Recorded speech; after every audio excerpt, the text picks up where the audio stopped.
Hi folks, good evening. Thank you for taking some time to watch this video. We're in a very lucky place today.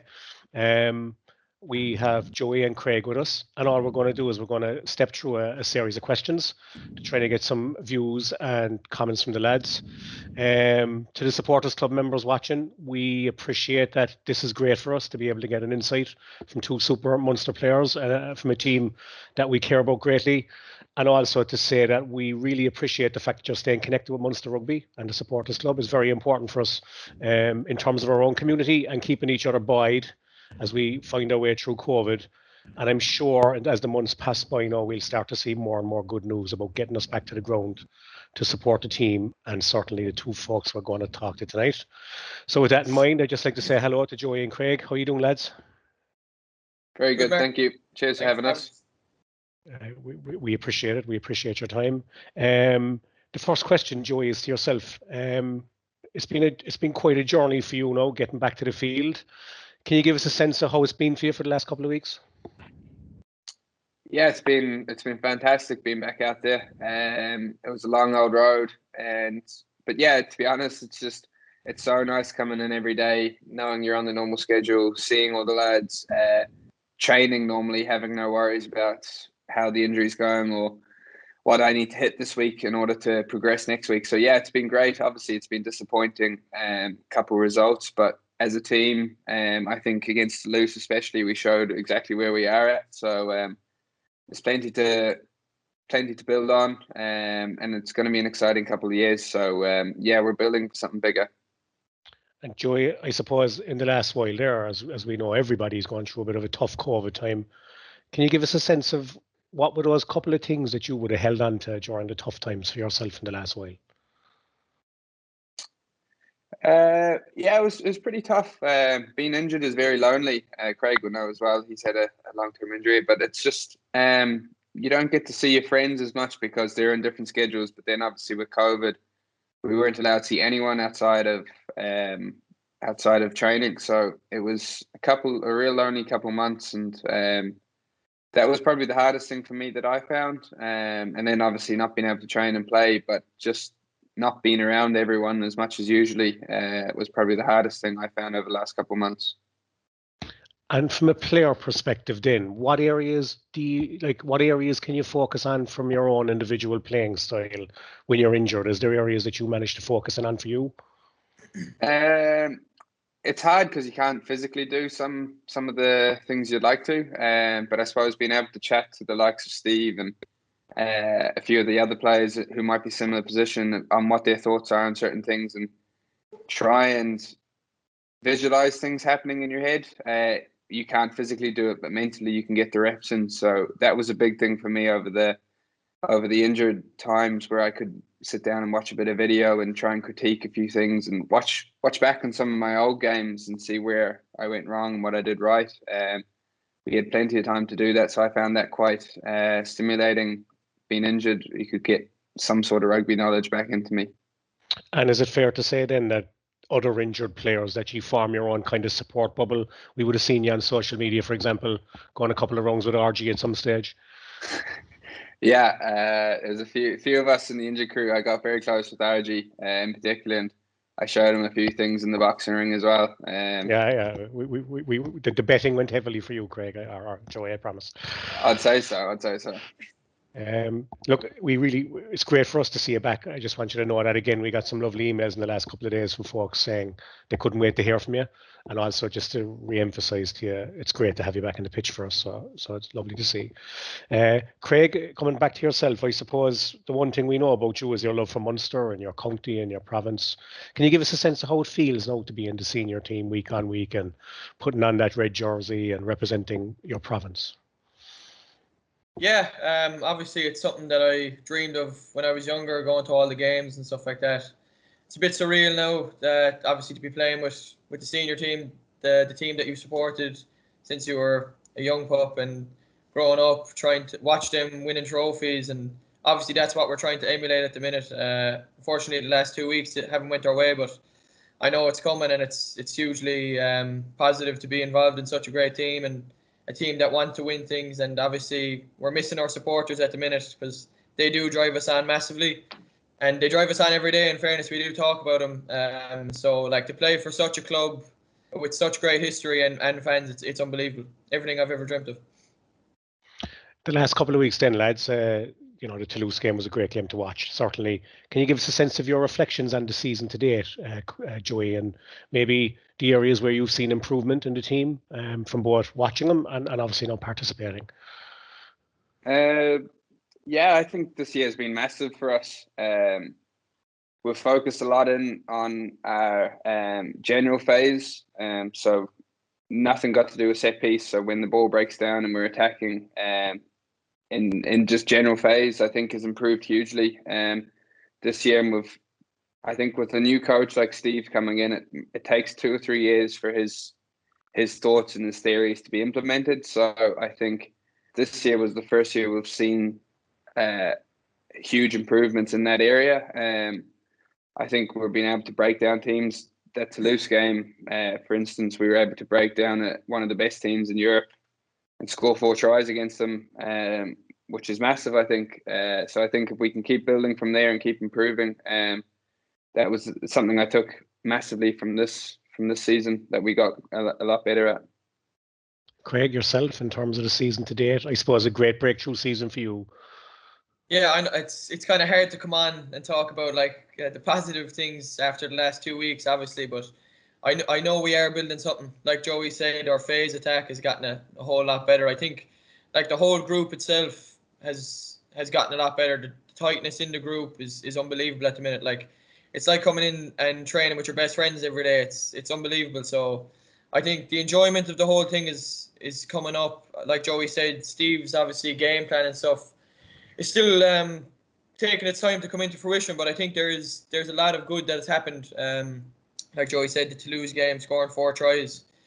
But yeah, the enjoyment levels, the friendships, I think have been class, but I think we need to improve more. Obviously, build on what we have built on and start winning trophies. And then we've the Rainbow Cup coming up, lads. And I suppose, you know, I know we're you know, everyone's wondering, will the South African teams come? Will they not come? What do you think those folks will bring to the league? I suppose. What are the attributes that you look forward to working with those the South African franchises?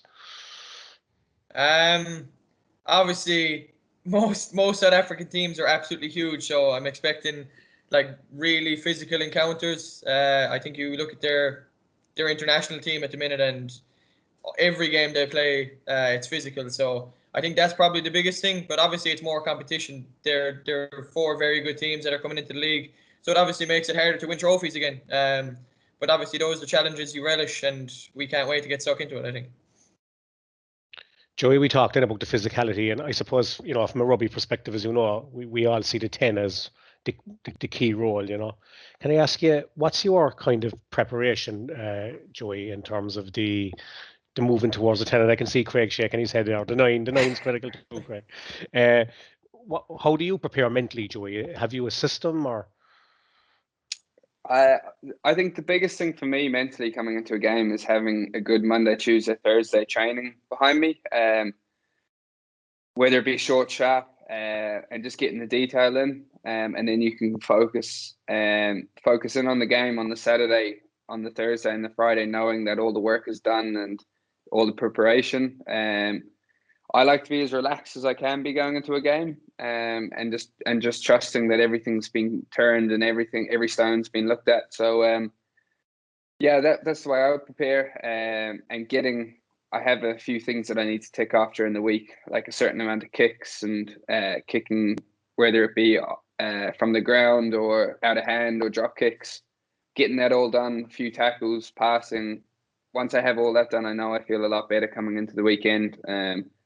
And then just trying to be as relaxed as possible, because it's no matter how relaxed you try and be, there's always nerves and there's always excitement the day of a game.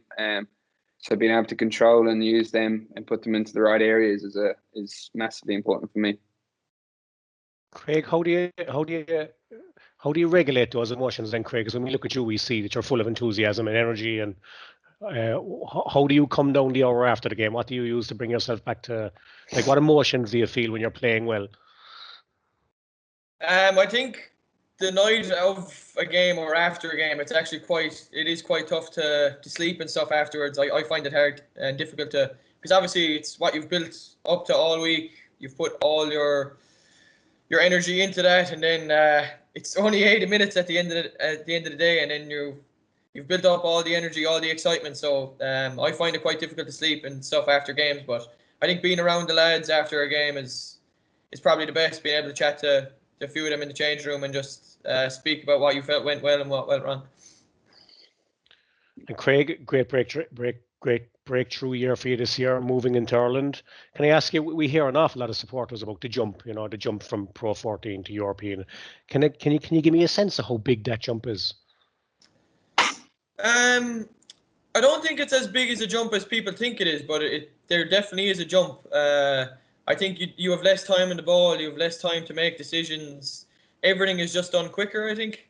Obviously, it's a bit more physical as well, but I think the time you have on the ball and the time you have to make decisions, because defenses close quicker in international rugby, space closes quicker, and you're looking up 1 minute and it's gone the next minute if you take your time. So I think like the speed of decision making and actually doing it is probably the biggest thing. And Ireland camp overall, how do you find that experience, Craig? Oh, I loved it. Absolutely loved it. It was an unreal 9 weeks, and it's definitely somewhere that you want to be in. Obviously, try my best now to get back in as many camps as possible, but it's somewhere that it's class, really enjoyable. And can I ask you, Craig, looking at the Six Nations this year, can you give me one or two opposition players that you looked at and said, wow, they're really good? Yeah, I think he's probably the talk of World Rugby at the minute, but going into the France game, obviously, I was on the bench, so I was looking a bit at Dupont, and some of the things that he's doing at the minute are freakish. Like, magic kind of happens around him, I would say. He's always in the right place, the right time. The tracking lines that he runs are definitely something that I'm trying to bring into my game. So I think probably Dupont is the most impressive player that I studied in the Six Nations. And Joey, what about yourself? Who are the one or two players at the moment you look at and you go, yeah, they have something special? Yeah, it's hard to go wrong with someone like Intimac or Finn Russell. I think those guys. I think Rod said it in an interview a while ago. They keeping the ball alive. So they're really unpredictable to defend against, which I think nowadays defenses are so well structured that something magical has to break them down. So the likes of those two, and you watch it in Super Rugby, they're breaking down teams a lot by offloading and keeping the ball alive. So I think that's where the game's going. So guys like Finn Russell and Intimac, he got us with a few there last weekend. That's where the game's going, and they're very good at it, and they're breaking defenses down massively. So as you know, the rugby public have taken on board a new acronym now, thanks to Raj there last week with KBA, Keep Ball Alive, which you mentioned, and then linking back to Finn Russell. You'll have a chance now, both of you folks, to link up with the returning star, that is Simon Zebo, a Corkman who we love down this part of the province. Do you think he'd be able to bring that kind of unstructured play approach coming off the wing like we've seen him do on many occasions? Yeah, definitely. He's very good at it. I played with him for a few games in Ireland camp before he left, and he's just got something that, if you give him the ball, he can do anything. He can score you a try. He's an X-factor player, and it's also great to have such a great kicker as a left footer back there. I think he's probably going to have the best left foot in the club, Craig, is he, when he comes back? But no, yeah, it's great to have him back. And like Craig mentioned earlier, I think he's a great character to have in the dressing room as well. Like he's a great character, and he's funny, and he's outgoing, and I think that's a brilliant addition to the club. And Craig, I know earlier you were saying that you've actually never got to play with Zebo, am I right? So it's an opportunity for you to get to know him. Exactly. I've actually never even trained with Simon. So I was injured when he's last year. So I've actually never even got to train with him. So definitely exciting to get to know him as well. He seems like a great character. So he might decide to take you on the sprint leaving the pitch, would he? He might do a John Cooney on it. I suppose, from a supporter's perspective, and all these hundreds of mails we receive as a supporters club, we know the supporters are missing the ground terribly. Someone said actually yesterday that the ground looked very lonely on the day of the Toulouse game. I thought it was a lovely sentence from him. How are you finding it playing to empty grounds? And I suppose, what do you miss most about not having the supporters in the ground with you during the games? Joey, please. We get such a lift from it, and in those tough minutes of a game, where you're absolutely wrecked and you're trying to find something from the depths, and you look to the crowd or you hear the crowd, and you know that they're right behind you, and it gives you that extra spur. So hopefully, the way things are looking, we keep getting better and things start to happen quicker, and we can get people back into the stadium, because I know for us, it's just not the same. I was quite late to the party, actually experiencing it. I only got it there in February or March, going to a game away in Edinburgh. And I remember driving on the bus to the grounds, and everywhere was quiet. And I was just like, it's just not the same. So we're the exact same as everyone, as the supporters. We want you back as much as you guys want to get back in, and it's going to make our games improve. And we just can't wait. Craig, you on the TV, you seem to win the shouting the loudest award quite a bit. How do you set out to create your own atmosphere now? I noticed that Toulouse were doing it quite a bit as well, and the game the last day. Yeah, 100%. I think when we came back from the first lockdown, we were back in training. It was something that we talked about a lot, is building your own energy and building your own atmosphere on the field, because it is definitely quite strange without the fans. I mean, the warm-up is probably the eeriest thing ever. I think the warm-up is probably where you feel it the most. I think doing that lap before you leave the pitch to go into and get your jerseys on, and there's no clapping, there's no one standing up. It's quite weird, but once you're on the field, obviously you have to build your own energy and try and make you feel as good as you can, and make your teammates feel as good as they can. So we're missing the crowd massively. Like, we know how much of a support they give us in Thomond Park and abroad. So, like, we can't wait to have everyone back. But I think it's going to be quite weird when they do come back, because it's been so easy to communicate with each other and listen to what people are saying while there's no crowd. So it's definitely going to be a challenge then, coming back to a full stadium, not being able to hear each other. I can imagine. And actually in the next 4 to 5 weeks now, we'll be putting together our season ticket offers again for folks, and people will have a chance then to stake their claim back into their seats and the parts of the ground that they're standing. Joey, if I was to ask you to describe your playing style, how would you do that? If somebody to say to you, explain how you play the game of rugby, what would it feel like? What would it sound like? I reckon it would be somewhere between the lines of playing with my head up, trying to play what's in front of me as much as possible. I'd say that would probably be the two things. I try and become as big of a threat as I can myself. So taking the ball to the line, and sometimes you end up getting a bit of a whack for it. But hopefully, if I can take one person's attention away from someone else, then I'll create space for someone else. So that's something I've always tried to play, being a threat myself, trying to bring players into the game around me, creating space for other people. Yeah, and just playing heads up if there's space to run or space to kick. Look, trying to identify the space, get the ball to there. I think it's the best way to go about it, and I think as a team we're kind of looking to do that way, start to play that way, and with players like Damien Delande and people around you who see space and can exploit space makes my job so much easier. So, I think I'd say that's probably my answer. And if I was to say to you, is there any one area currently you're going to be focusing on for the next 6-7 months? Is there any one area you've targeted as, a growth area?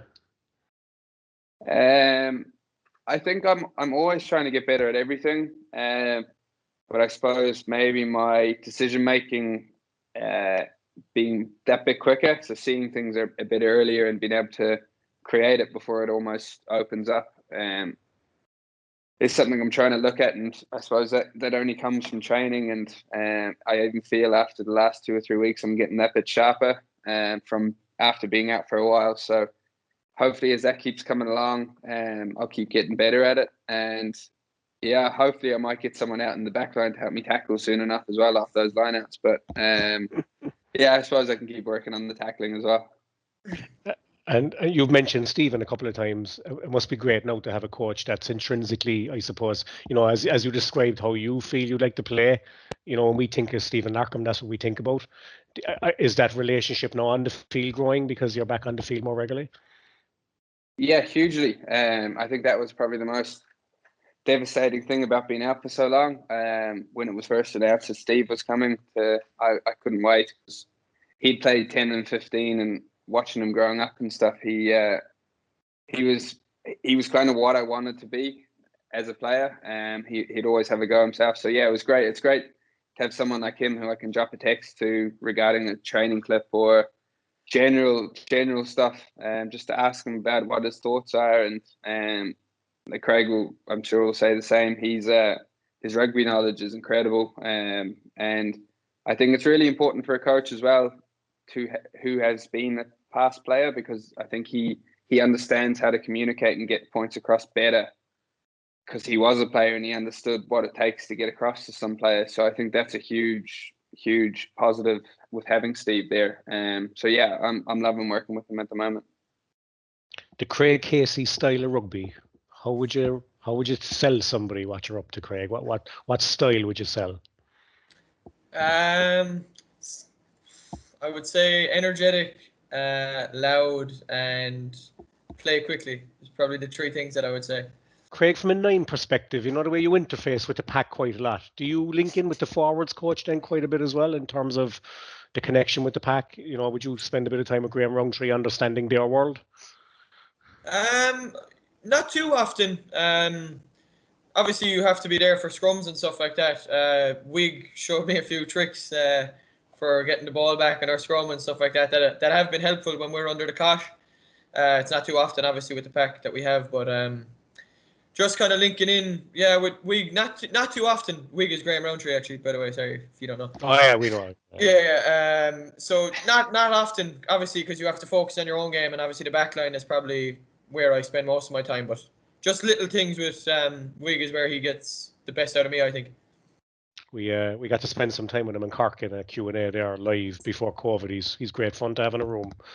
Great crack.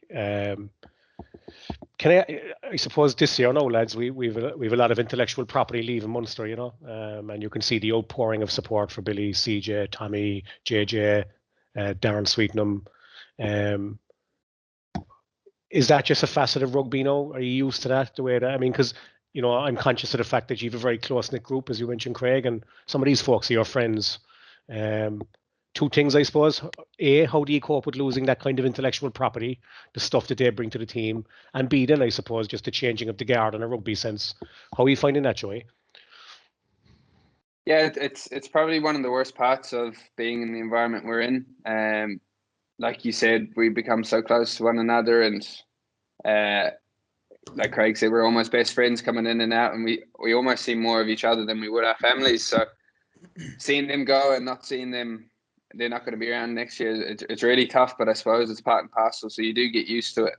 And then I think massively what we've benefited from this year is the young fellas coming through. I think for everyone who's leaving, there's a young guy itching, biting at the heels, ready to go. And I think because we're such a close-knit group, the guys leaving have passed on their knowledge, and they're willing to help. And I think anyone in the squad would be willing to put their hand up and help someone out if they needed. So I think we're, as sad as it is to see those guys go, I think it's great to create a bit of room for the new guys coming through. And they're so, like Craig and the likes, are so energetic, and they give such a buzz to everyone in the squad. So I think it's very sad to see guys go, but it's great to see the new guys going to be given a real chance. So yeah, it's exciting, but it's very sad to see the guys go, especially the likes of Billy and CJ, who are properly retiring, who probably won't be involved in this kind of environment again. Yeah, and I know from a supporter's perspective, we'd love the opportunity to properly say goodbye to them. And we certainly at some stage will figure out how that looks or feels, even if it's by video, for great, and for Tommy, JJ, and the other players potentially moving and staying. There's lots of talks in the media at the moment, I suppose, which does annoy the supporters a bit about culture and identity. And Joey is someone who moved from up the road and came down.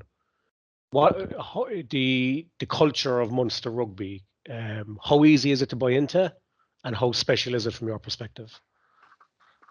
Yeah, I found it so easy. I think what made it so easy was that people accepted me, and I was lucky enough. I knew probably 10 or 15 guys from being in the Irish camp, and came down. So I knew people before, but even regardless with that, second I came in, I was shown around by anyone and everyone who I asked. So I think it's special, and I haven't experienced anything like it. And going back to the same point, we're coming in as best friends every day, and hanging out when we can outside. Like, I only hang around with the Munster guys, so they're my best friends, and I know they'll be my best friends for life. So I think that's something that we need to hone on in games, and I think we can use it way more to our advantage, and just get energy from it, because I think what we get from it is second to none, and I don't think there's anywhere like it in the world. So the sooner that happens, the sooner things we know we'll get a huge boost from it. So it's incredible, really.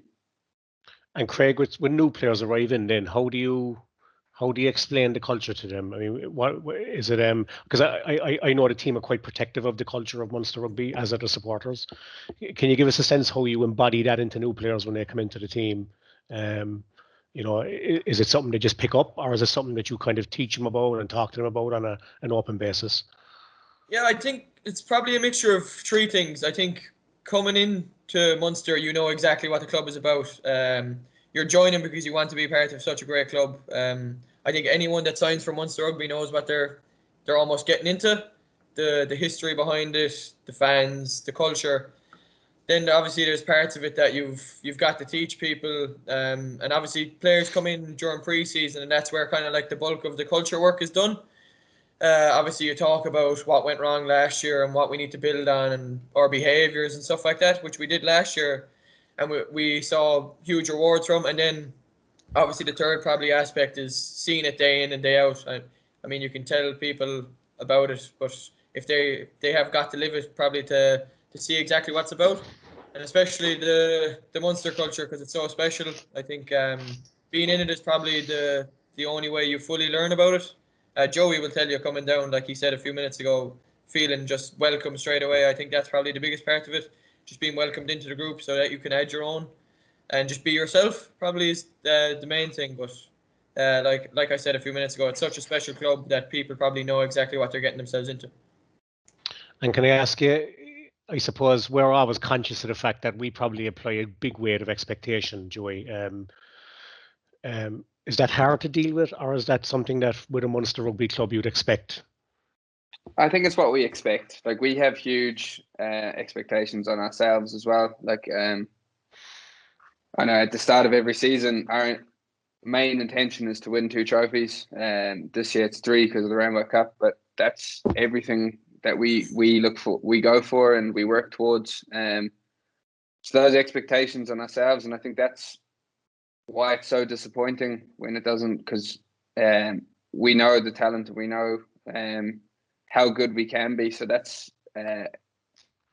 what makes it way more disappointing than it actually is. But I think if we didn't have those same expectations as you guys did, then we're in the wrong sport and we're in the wrong profession. So no, I think it's good to have high expectations. And I hope you realise that while there's always this small fringe crowd on social media that go bananas, the majority of us will stand with you, and all that other good stuff that we try to do game on game. And for a lot of times for us, it's not about the win or the loss. It's about being there. It's about ye feeling that we're behind you. And I think it's always important for us as supporters, particularly the supporters club, to consistently echo that message back to you. That expectation, we believe we're sharing it with you. So that helps in any way. We'd love to know that. What you know, I suppose you're very lucky from our perspective to have Johan van Gran leading the team. Craig, from your perspective, what makes a good leader? What makes a good head coach? What are the attributes you see in Johan that you believe add value to you and the team? It's quite difficult to say. I think he's like my first real head coach, like, that I've worked underneath in terms of pro rugby. So I haven't seen anything else, but from what I have seen, it has been top class. Like, you look what he's brought in. He's brought in Steve. He's brought in Wig. He's brought in JP around him. So he knows he can't do everything himself. So that's probably one thing that I've really taken notice of, and being like, geez, he knows he's the top dog, but he knows he has weaknesses as well, and he needs help with stuff. So that's a huge thing, getting in such a good background staff around him. And obviously he's just a great fella. You can't really have a bad word to say about Johan. I think he's one of the nicest fellas you'll come across. So that's probably what makes him such a good coach, I think. And Joey, you've worked with some really class coaches, in fairness, through your rugby career so far to date. Have you any standout trait that you believe ties them all together as good coaches? Or are they all very different? I think they all go about it in different ways. But I think being a leader, the best way a good coach can be is by being a good communicator. I think the way they get their points across, and even if it's the wrong or the right thing, being able to get it across, because I'm sure being a head coach must be such a tough job trying to deal with 50-odd players week in, week out. And at the end of the day, 23 players can only go on the pitch on the weekend. So he actually has to deal with more disappointment than actual happiness. So I think being able to communicate and not even keep people happy, because not everyone's going to be happy, but to give people stuff to work on and to be able to show them that they care. And I think that's something Johan's very good at. He always cares, and he's always willing to put in the extra hard yards. With every head coach I've worked with, that's what the good ones have been good at, being able to communicate and knowing how to communicate with certain players.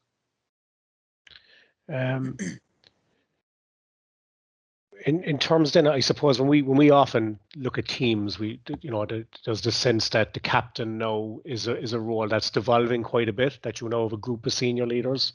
Could you give us a sense how that would work in Munster? We know Pete's the captain, and we love him as the captain, but is it fair to say rugby is moving more towards having a group of players that co-lead, I suppose is the word? Craig, what do you think?